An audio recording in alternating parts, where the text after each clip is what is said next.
Mi mayor error financiero en la jubilación no tuvo nada que ver con la bolsa. Fue un tractor cortacésped, nuevo y carísimo, que usé durante exactamente 15 minutos. Era una de esas máquinas brillantes, potentes, el tipo de cosa que mis antiguos vecinos del barrio rico habrían admirado. Conduje esa bestia por mi pequeño jardín, una tarea que, como digo, duró un cuarto de hora, y luego la aparqué en el garaje. Y mientras la miraba, tan enorme y perfecta, no sentí nada, absolutamente nada.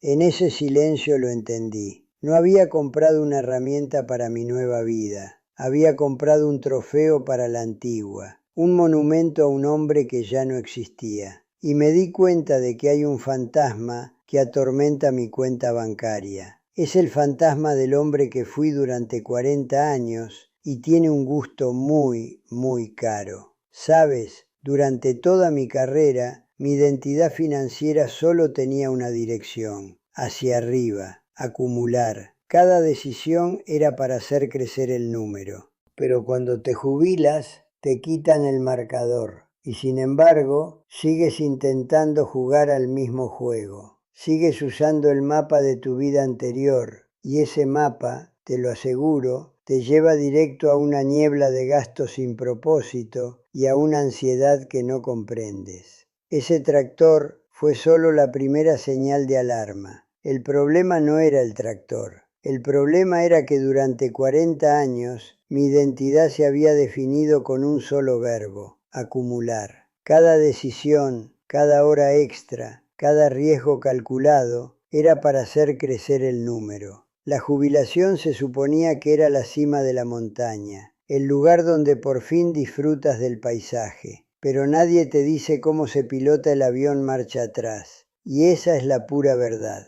Llevaba meses en una especie de piloto automático, intentando vivir en un país nuevo con el mapa del antiguo. Y ese mapa, te lo aseguro, me estaba llevando directamente a un pantano de gastos sin sentido y a una ansiedad sorda que no sabía de dónde venía. A la semana siguiente le saqué unas fotos al tractor y lo puse a la venta en internet. Lo vendí, claro, perdiendo una cantidad de dinero que me dolió en el alma. Me sentí como un idiota, no te voy a engañar, pero con una parte de ese dinero decidí hacer algo completamente distinto. Entré en una tienda de deportes de montaña y me compré un par de botas de senderismo, de las buenas, y una pequeña guía de rutas locales. Fue un intercambio deliberado. Cambié una posesión pasiva por una experiencia activa. Y las botas, a diferencia del tractor, sí que hicieron algo. Me obligaron a salir de casa. Me llevaron a descubrir un club de senderismo para gente de mi edad.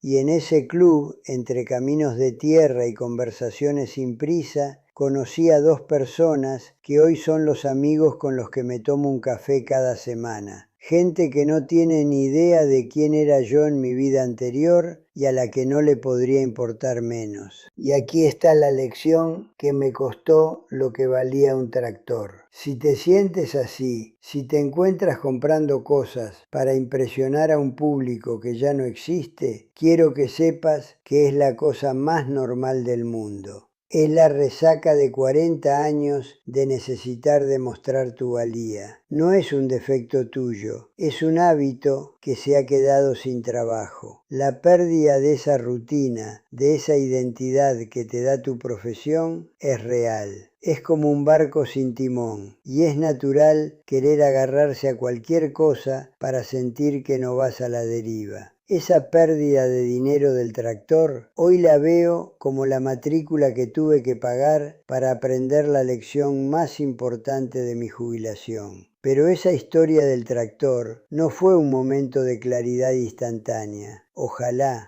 Fue más bien el inicio de un camino lento y bastante confuso. Me costó meses y, si soy sincero, casi 2 años empezar a desenredar de verdad lo que pasaba en mi cabeza y, por supuesto, en mi cuenta bancaria. Poco a poco empecé a ver un patrón. empecé a darme cuenta de que hay ciertos lugares, ciertas categorías de gastos, donde el fantasma de la vida anterior ataca con más fuerza. Y lo que quiero compartir contigo hoy no es la teoría de un experto. Es simplemente el mapa que fui dibujando para mí mismo, a base de tropiezos y alguna que otra victoria. Un mapa que muestra 5 trampas muy concretas en las que casi todos caemos. Y la primera de estas trampas es quizás la más obvia de todas, pero también es, de lejos, la más cara. La trampa de la actualización del símbolo de estatus. Mi coche de 10 años empezaba a mostrar su edad, y el viejo programa en mi cabeza se activó automáticamente. ¿Qué haces cuando tu coche envejece? Compras uno nuevo, uno mejor. Y para mí, mejor siempre había significado una cosa: una respetable berlina alemana. Era parte del uniforme. Durante toda mi carrera fue una señal no verbal de mi posición, de que me iba bien. Así que ahí estaba yo, un sábado por la mañana, de vuelta en el concesionario. El vendedor, un chico joven y entusiasta, me estaba dando el discurso de siempre sobre el prestigio, el rendimiento, la imagen que proyecta. Y mientras hablaba, yo me miré. Iba en pantalones cortos, una camiseta vieja y zapatillas de deporte. Y tuve este momento de claridad casi surrealista. ¿Para quién estaba actuando? Mi viaje al trabajo más exigente ahora era un trayecto de 10 minutos al supermercado para comprar el pan. Le di las gracias al chico y me fui. Simplemente me di la vuelta y salí del concesionario. Mi coche de 10 años, que está totalmente pagado, funciona perfectamente y, lo más importante, me lleva al supermercado y a las rutas de senderismo igual de bien que un coche nuevo de 60.000 euros. Y quiero ser muy claro con esto. No se trata de volverse tacaño. Se trata de alinear tus recursos con tu vida real, la de hoy, no la de ayer. Leí que un economista hace más de 100 años lo llamó consumo ostentoso. Comprar cosas para demostrar poder. Y eso, en una carrera competitiva, tiene su lógica. El problema es que en la jubilación el público cambia. Ya no son tus clientes ni tus colegas. El único público eres tú. Y tienes que ser tú el que quede impresionado. Así que si te sientes atraído automáticamente por la mejor marca o el último modelo, quiero que sepas que es una respuesta programada durante décadas. Toda una vida necesitando demostrar tu valía. No es un defecto de tu carácter, es solo un hábito que se ha quedado sin trabajo. Pero estos artículos de gran valor, como un coche, son solo los ejemplos más obvios. Esta misma lógica se aplica a algo mucho más personal, algo que miras todos los días. Y esa misma lógica se aplica a algo mucho más personal, algo que miras todos los días. Y es la segunda trampa, el armario de un fantasma. Durante el primer año de jubilado, mi armario era un museo dedicado a mi vida profesional. Tenía filas de trajes, docenas de camisas de vestir, un perchero entero de corbatas de seda. Y lo más absurdo es que de vez en cuando me encontraba mirando rebajas online y comprando más camisas de vestir. Era un hábito puro, totalmente inconsciente. Hasta que una mañana mi mujer abrió mi armario, se giró para mirarme y me dijo: Javier, una pregunta, ¿para quién exactamente te pones tan elegante?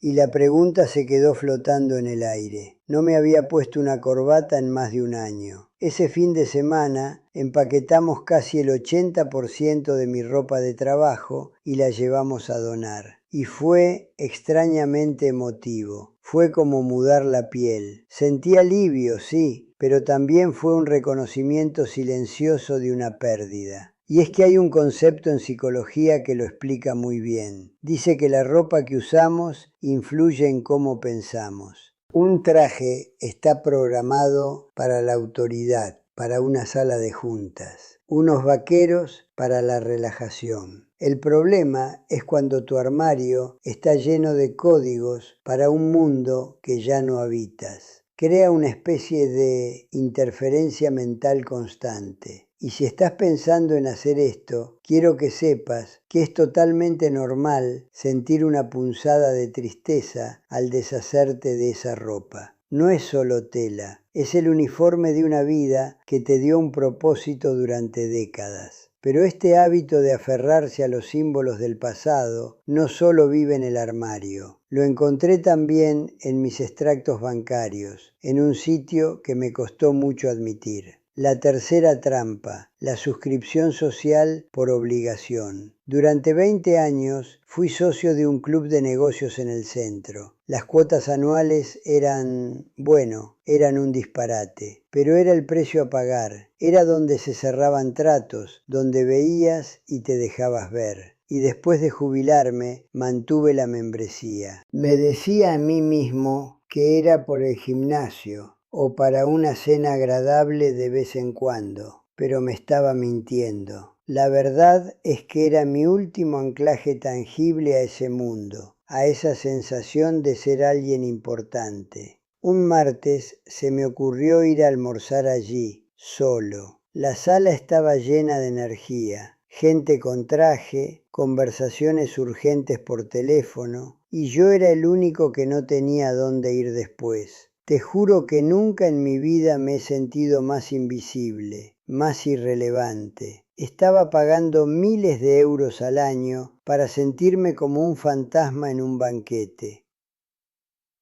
Volví a casa y cancelé la membresía esa misma tarde. Los sociólogos dicen que hay dos tipos de conexiones: las instrumentales, las que usas para un fin, como los negocios, y las intrínsecas, las que tienes por el simple placer de la conexión humana. La jubilación, me di cuenta, es el momento de mover tu dinero y tu tiempo de las primeras a las segundas. Y si te estás aferrando a una de estas membresías porque te da miedo soltar ese mundo, créeme, lo entiendo. Es un miedo real a perder estatus, pero reconocer ese miedo es el primer paso para liberarte. Aunque este miedo a soltar el pasado a menudo tiene sus raíces en el lugar al que estamos más apegados. Y esta fue para mí la cuarta trampa, la más dura de todas, el monumento familiar sobredimensionado. Criamos a nuestros 2 hijos en un chalet de 4 dormitorios. Vivimos allí 30 años. Cada rincón, cada marca en la pared guardaba un recuerdo. Pero ahora éramos solo mi mujer y yo. Nuestra vida transcurría entre la cocina y el dormitorio, mientras pasábamos los fines de semana y una parte enorme de nuestro presupuesto calentando, limpiando y reparando habitaciones en las que nunca entrábamos. Un día mi hija vino de visita. Estábamos en la cocina y mientras miraba hacia el resto de la casa silenciosa, me dijo algo que me golpeó como un mazazo. Papá, no diriges un museo de nuestra infancia. Se supone que tienes que vivir tu propia vida. La decisión de mudarnos fue una de las cosas más difíciles que hemos hecho. Pero 6 meses después de instalarnos en un piso más pequeño, más moderno, cerca de un parque, nuestros gastos mensuales se habían reducido un 40% y nuestro tiempo libre ya no significaba mantenimiento de la casa. Hay estudios que demuestran que reducir el tamaño de tu casa no solo te da más dinero, sino que te regala de media entre 5 y 10 horas de tiempo libre de verdad a la semana. Es un dividendo de tiempo, no solo de dinero. Y te digo una cosa, pensar en dejar la casa familiar puede sentirse como una traición a tu pasado. Permítete sentir esa pena. Ese apego es real, es poderoso y tienes que respetarlo para poder seguir adelante. Pero por muy caras que fueran todas estas cosas,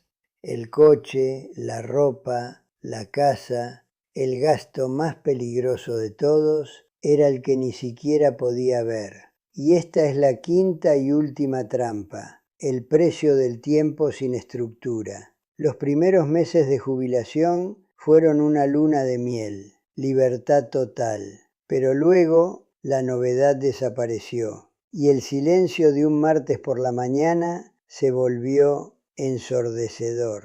La falta de una rutina era aterradora. Me di cuenta de que deambulaba por centros comerciales comprando aparatos que no necesitaba, suscribiéndome a todas las plataformas de streaming que existen, saliendo a comer solo a sitios caros, solo para estar rodeado del ruido de la gente. Estaba malgastando dinero no en una sola cosa, sino en 1000 pequeños cortes, todo para conseguir un único objetivo: matar el tiempo. El punto de inflexión fue mirar el extracto de la tarjeta de crédito y darme cuenta de que no recordaba haber sentido ni un poco de alegría por ninguna de las compras de la lista. Era todo anestesia. Los psicólogos lo confirman. La pérdida de la rutina del trabajo es una de las mayores causas de ansiedad en la jubilación. Sin esa estructura, nuestro cerebro tiende al gasto impulsivo para conseguir una pequeña dosis de dopamina. No es falta de disciplina, es una respuesta predecible a un cambio brutal en tu vida. Así que si sientes pavor o un aburrimiento infinito al mirar una semana en blanco en el calendario, no eres un perezoso ni un desagradecido. Estás con el síndrome de abstinencia, el mono de una estructura que organizó tu vida durante 40 años. Y es natural querer agarrarse a lo que sea para no sentir que vas a la deriva. Y al mirar atrás a estas 5 trampas, me doy cuenta de que la historia que te he contado no es la de un hombre que lo resolvió todo, ni de lejos.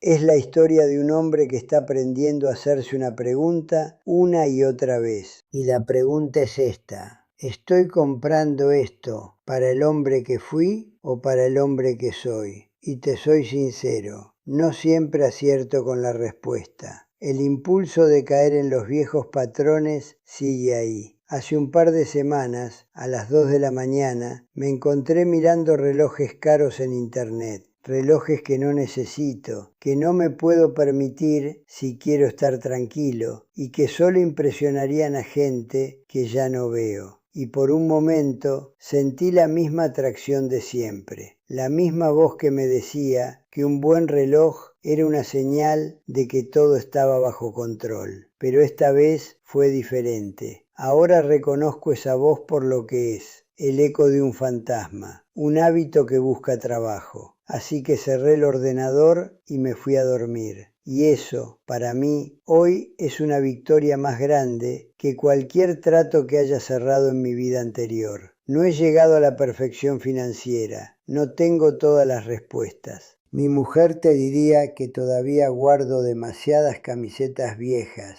y que a veces me quejo por el precio de las cosas sin motivo. Y tiene razón. Lo que sí he encontrado es algo que creo que es mucho más valioso que la perfección. He encontrado una manera de gastar que busca generar alegría, no solo estatus. He aprendido a diferenciar entre el precio de una cosa y su valor real en mi vida. Y quiero dejar esto muy claro. Este ha sido mi camino, mi mapa. El tuyo puede ser completamente diferente. A lo mejor para ti la casa familiar no es un museo, es el centro de tu nueva vida con los nietos. O ese coche caro es tu pasión de verdad y te pasas los fines de semana restaurándolo con tus amigos. La pregunta no es qué cosas tienes, sino por qué las tienes. La única persona que puede responder a eso eres tú. Así que al final todo vuelve a ese tractor cortacésped, ¿no? A ese fantasma con gustos caros que vivía en mi garaje. Durante mucho tiempo vi ese tractor como el símbolo de un error carísimo. Hoy lo veo de otra manera. Lo veo como el precio que pagué para conocer a ese fantasma, para aprender a hablar con él, para de vez en cuando ser capaz de decirle gracias, pero hoy no. Ese fantasma no se ha ido del todo. Creo que nunca se irá, pero ya no conduce. Ahora va en el asiento del copiloto y la mayoría de los días se queda callado, simplemente mirando el paisaje.